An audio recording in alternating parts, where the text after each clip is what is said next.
अखेर पेण रावे गावात एसटी प्रवास पूर्ववत सुरू.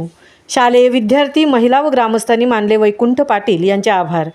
वैकुंठ पाटील यांनी शेतकऱ्यांसोबत मध्यस्थी करून मोरीचे काम तसेच संपूर्ण रस्त्यावरील वाढलेले गवत स्वखर्चाने काढून रावे ग्रामस्थांचा जवळपास 7-8 महिने बंद असलेला एसटीचा प्रवास आजपासून सुरू केला आहे.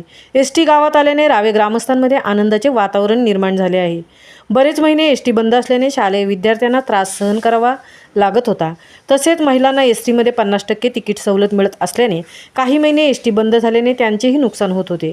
रावे ग्रामस्थांच्या समस्यांचे निवारण करण्यासाठी आदिनाथ पाटील, जनार्दन पाटील आणि चंद्रकांत पाटील यांनी जनसेवक वैकुंठ पाटील यांच्याकडे पाठपुरावा करून आज एसटी प्रवास सुरू करून घेतला.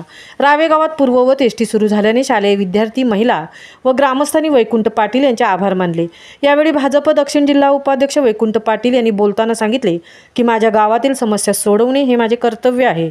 गावाच्या हितासाठी जे शक्य असेल ते मी नक्कीच करणार, असेही त्यांनी सांगितले. यावेळी भाजप जिल्हा दक्षिण उपाध्यक्ष वैकुंठ पाटील, तालुका अध्यक्ष श्रीकांत पाटील, आदिनाथ पाटील, सत्यवान पाटील, हिरामण पाटील, विजय पाटील, जनार्दन पाटील, नवनाथ पाटील आदींसह ग्रामस्थ उपस्थित होते. महामुंबईसह विनायक पाटील, पेण.